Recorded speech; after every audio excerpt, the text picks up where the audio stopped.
видов вчера на Рилсови, во еден вебсайт, во еден портал беше поканет директорот на Државниот архив. Повеќе пати сум кажал дека што е ова, човече? Апликациите полудуваат.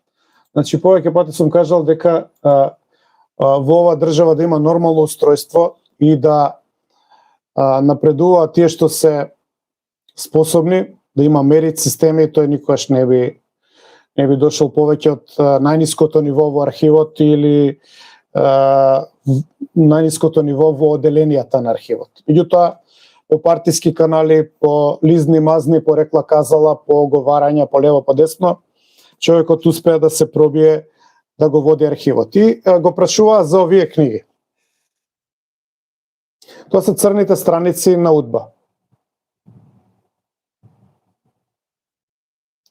Значи го прашува за тоа и тој водителот ист како него. Значи да има мерит системи. Поздрав за Фреди што стана повторно пријател Ипол. Благодарам за приклучувањето на каналот. Спасо, да ќе кажам, значи 30 книги ги продаваат во електронска форма у PDF 42.000 денари. Тоа е барем она што ми го кажува Спасо. Значи 30 книги во електронска форма ги продаваат 42.000 денари. Државен архив кој што е финансиран од државниот буџет, кој што има пари за да ги објавува книгите и кој што овие книги во електронска форма по мене би требало да ги даде бесплатно. Меѓутоа, поставена е по мене таа цена од 42.000 за да ве одврати да не ги купувате. Сега, тој водителот кој што исти како него се нашле и дискутираат за црните страници на УДБА. И го прашува па што, па како, па ги објавиле таму некои. Не Димитар Богевски, не ги објавиле таму некои. Јас ги објавив. Јас, Филип Петровски, како директор на Државниот архив, ги објавив црните страници на УДБА. Додека ти работеше во архивот и на вработените, им кажуваше да не ми помагаат затоа што тие црни страници никогаш нема да се објават. Овие црни страници ги објавив јас со тим од 5 доктори на науки кои што работеа од моја инструкција. Ја испланираа целата едиција и објавивме 30.000 страници кои што Европскиот парламент во извештајот бара да бидат објавени и отворени, а не вие да ги заклучувате и да бидат недостапни за јавноста, или да ги продавате 42.000 денари по едиција во електронска форма. Еве што јас би направил. Затоа што мислам дека вас не ве бива. Значи, мислам дека се срамите од тоа што пробавте мене да ме изблокирате, да не ги објавам. Прво, додека бев директор, пробавте да ме изблокирате, да не ги објавам. Ги објавив затоа што бев упорен, и затоа што мојата мисија беше да ги објавам уште пред да дојдам во архивот. И таа мисија започна уште со Зоран Тодоровски, уште во времето кога бев пратеник. Сега ќе ви покажам уште нешто.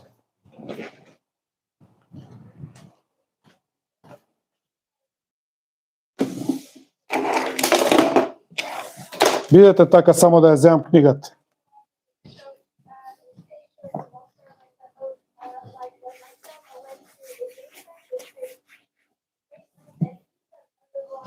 Таа моја мисија започна, не знам дали ме слушате бидејќи не сум пред. Таа моја мисија започна далеко пред да влезам во Државниот архив, кога не знаев ни дека ќе влезам во Државниот архив. Започна со ова досие.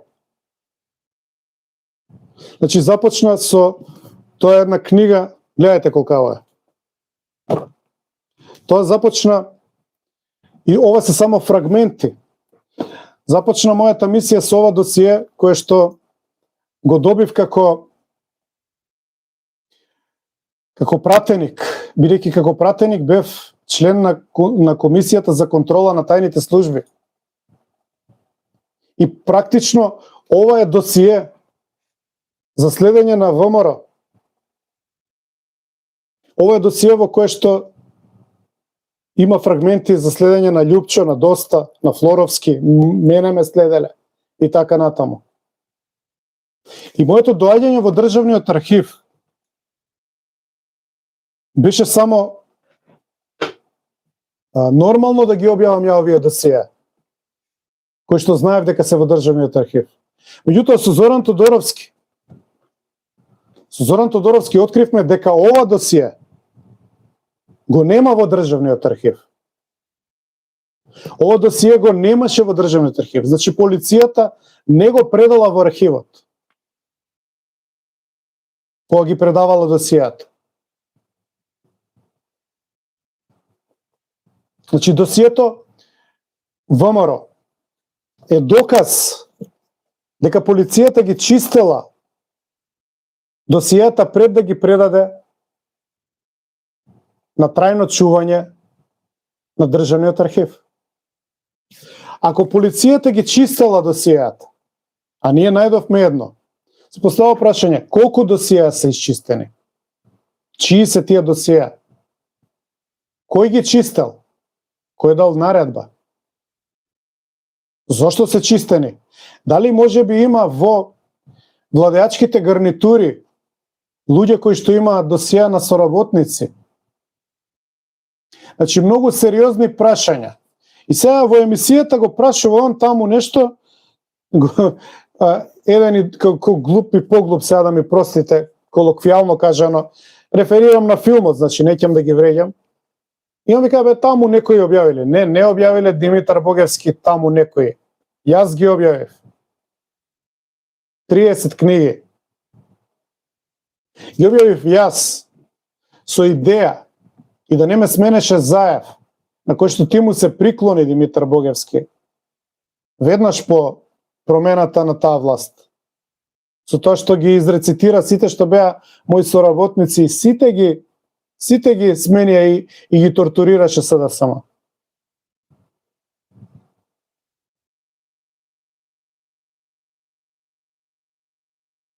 Значи, буквално, идејата моја беше, бидејќи се скенирани сите 630.000 страни, да објавиме едиција, а остатокот да оди бесплатно онлайн. Меѓутоа, кога ги објавив првите 16 книги, бидејќи он не знаеше ни број во емисијата, да каже, 10. Не. Прво беа 16, па објавивме уште 14. Вкупно се, господине директор Пантичу, 30 книги. И ти кажам, и ќе ви кажам и зошто беше. Извинете, не ги читам коментарите, после ќе се навратам на коментарите. Само пишувајте културно, ве молам и пратете го, ова е побитно, после ќе искоментирам. Значи, мојата идеја беше да објавам 16 томови. Знаете, последниот 9-тиот том е со лустрираните, за да после тоа имаме контекст и добро отварање да ги објавиме сите 600.000 страни онлайн. Тоа е правилното однесување кон досијата кои што се правени против политички неистомисленици од страна на тајната полиција во комунистичкиот режим. Тоа е правилното однесување. Тоа е побарано и од Европа, донесени се и резолуции, тие не важат и препораки, тие се сите од мене истражени, тие не важат за Македонија, тие важат за целиот источен блок. И во суштина државите кои што расчистија со тајните служби и досиеа, отидоа многу напред. Затоа што оние што не расчистија, им дозволија на тајните служби да влезат во бизнисот, во приватниот капитал, во медиумите и во партиите, и со тоа да продолжат да ја окупираат државата. Македонија е класичен пример на неуспешна држава, поради тоа што тајните служби ја владеат преку партиите, преку своји инсталации. Така што апсолутно само да прочитал овој сегашниот директор на МИЦКО, кој што е дојден преку партиски канали, а никако по спремност. Само да се го прочитале ова, кое што е подпишано од мене. Нема многу, сте можеле да се напнете, да издржевте 3-40 страни. Добро, до душа, енциклопедиска е големината, но све ви објаснува за овие страници црни. Се објаснува. И ја ќе го преобјавам, затоа што е мој авторски труд ова. Барем воведот. Бидејќи пишувам нова книга за лустрацијата и за тајните служби.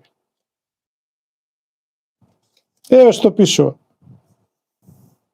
Иако околу деценија и пол депонирани во Државниот архив на Република Македонија, значи кај Република Македонија потенцирам, а сега оваа нивнава е Република Северна Македонија, исто го потенцирам, да не ме сватите погрешно. Се до минатата година немаше законска можност да се објавуваат овие црни страни. Најверојатно затоа и многу малку се знае до ден денешен. Се до 1 септември 2015 се одвиваше процесот на лустрацијата со надлежна државна комисија. Откако нејзината работа заврши, целокупниот материјал премина во архивот. Потоа ние преземавме опсежна операција на средување и проверка што се е предадено од страна на МВР. Целиот материјал преброен, станува збор за неверојатни 630.000 страници, од кои на историските досија 254.000 страници, додека оперативните над 370.000 страници. Државниот архив чува повеќе од 15.000 досија. Значи, Државниот архив по мене, ако сака да расчисти со темното комунистичко минато, и ако оваа држава сака да тргне во вистински демократски развој, мора да ги објави сите бесплатно, сите 630.000 страници. Скенирани се што ја додека бев директор пред 10 години. И требаше да ги објавиме, меѓутоа бев, нели, додека бев на одмор, бев сменет од Заев, и така остана тоа. Еве другиве нека го објават тоа.